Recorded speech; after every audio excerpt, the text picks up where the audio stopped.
گل باغ رسالت پہ لاکھوں سلام، اس بہار شریعت پہ لاکھوں۔ معزز و مکرم سامعین و ناظرین کرام، السلام علیکم ورحمۃ اللہ تعالی وبرکاتہ۔ پروگرام آپ کے مسائل اور ان کا حل میں ایک مرتبہ پھر سے آپ سب کا خیر مقدم ہے۔ ایک سوال یہ پوچھا گیا ہے کہ نماز جماعت سے کیوں پڑھی جاتی ہے؟ بغیر جماعت کے بھی تو نماز ہو سکتی تھی، جماعت سے نماز پڑھنے میں کیا حکمت رکھی گئی ہے؟ بہت شکریہ آپ کے سوال فرمانے کا۔ مزید بات کرنے سے پہلے چینل کو سبسکرائب کریں اور بیل آئیکن کو بھی پریس کر لیں تاکہ آنے والی مزید ویڈیوز آپ تک پہنچ سکیں۔ سامعین و ناظرین کرام، نماز جماعت سے پڑھنے میں بہت ساری حکمتیں موجود ہیں۔ سب سے پہلے تو نماز یہ افضل العبادت ہے، عبادتوں میں سب سے اونچا مقام نماز کا ہے، اور نماز فرض ہے، 5 وقتہ نماز فرض ہے، اور جو اس کی جماعت ہے یہ واجب ہے۔ اسی لیے اگر آپ تنہا نماز پڑھیں گے فرض کی تو صرف فرض مکمل ہوگا۔ جہاں پر ایک جگہ آپ کو ثواب مل رہا ہے تو دوسری جگہ آپ اگر جماعت کو ترک کریں گے، جماعت کو چھوڑ دیں گے تو جماعت چھوڑنے کا گناہ بھی آپ کے اوپر عائد ہوگا، اس لیے کہ آپ واجب کو ترک کر رہے ہیں، اور ترک واجب پر جو ہے سخت گناہ ہے۔ تو اس سے معلوم یہ ہوا کہ نماز تو فرض ہے 5 وقتہ، مگر جو اس کی جماعت ہوتی ہے یہ واجب کے زمرے میں آتی ہے۔ اب نماز با جماعت پڑھنے میں بہت ساری حکمتیں رکھی گئی ہیں، جس میں دینی حکمتیں بھی ہیں اور اس میں دنیاوی حکمتیں بھی ہیں۔ دینی حکمتیں یہ ہیں، دینی فائدے یہ ہیں کہ اگر جماعت میں ایک کی نماز قبول ہو گئی تو سب کی قبول، اور با جماعت نماز پڑھنے سے 27 درجے ثواب زیادہ ملتا ہے، یعنی 27 گنا ثواب زیادہ ملتا ہے بنسبت اس کے اگر آپ تنہا پڑھیں گے۔ اگر آپ جماعت سے تنہا پڑھیں گے تو صرف ایک ہی ثواب ملے گا، صرف فرض ادا ہوگا، لیکن جماعت سے اگر آپ پڑھیں گے تو 27 درجے جو ہے ثواب بڑھا دیا جاتا ہے۔ اور پھر جماعت کے لیے آنے جانے میں ہر قدم پر 10 نیکیاں ملتی ہیں۔ اب یہ تو دینی حکمتیں تھیں، اب دنیاوی حکمتیں یہ ہیں کہ جماعت کے برکت سے قوم میں تنظیم رہتی ہے، آپسی اتفاق، محبت اور خلوص بڑھتا ہے۔ جماعت کے برکت سے روزانہ 5 بار کی ملاقات سے دعا، سلام، دل کی عداوت، نفرت، کینہ، رنجش اور گلے ملنے سے شکوے شکایت، یہ تمام چیزیں دور ہو جاتے ہیں۔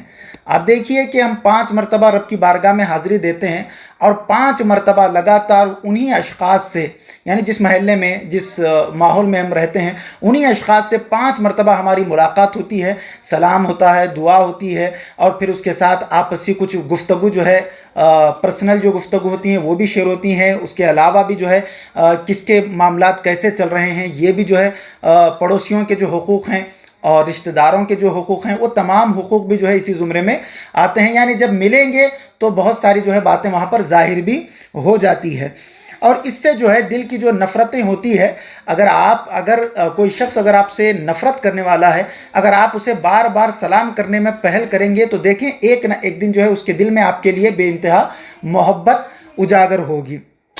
تو یہ بھی جو ہے دنیاوی فائدہ ہے۔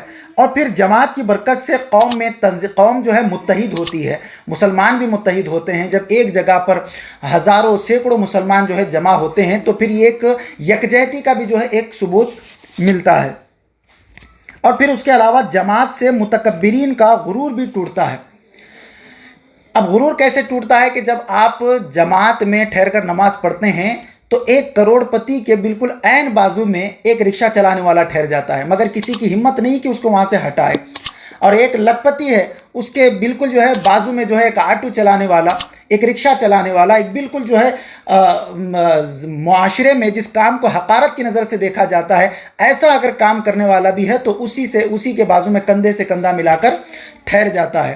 اس وقت وہاں اس مقام پر نہ کوئی امیر ہوتا ہے، نہ کوئی غریب ہوتا ہے، نہ کوئی غلام ہوتا ہے، اور نہ کوئی آقا ہوتا ہے، بلکہ یہاں بادشاہ کو بھی فقیر کے ساتھ کھڑا ہونا پڑتا ہے، اس لیے کہ جس بارگاہ اور جس دربار میں سب ٹھہرے ہوئے ہیں وہ کسی دنیاوی بادشاہ کا مقام نہیں ہے، بلکہ وہ شہنشاہوں کے شہنشاہ کا دربار ہے، جہاں پر سب کو ایک ہی صف میں کھڑا ہونا پڑتا ہے۔ اسی کو ڈاکٹر اقبال نے کافی اچھے انداز میں جو ہے اپنے اشعار میں ڈھالا ہے۔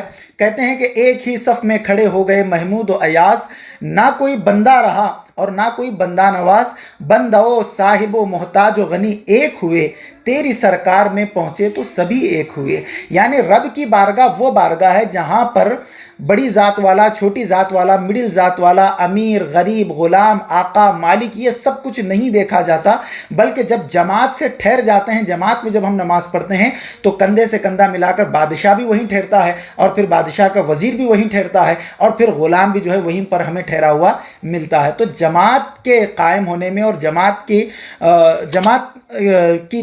سے جو نماز پڑھی جاتی ہے، اس میں بہت ساری حکمتیں ہیں، جیسے کہ آپ نے دینی حکمتوں کو بھی سماعت کیا اور آپ نے دنیاوی حکمتوں کو بھی سماعت کیا۔ امید کرتا ہوں کہ آپ تمامی حضرات کو جو ہے یہ بات سمجھ میں آ گئی ہو۔ اللہ تبارک و تعالیٰ سے دعا ہے کہنے سننے سے زیادہ عمل صالح کرنے کی توفیق عطا فرمائے۔ السلام علیکم ورحمۃ اللہ وبرکاتہ۔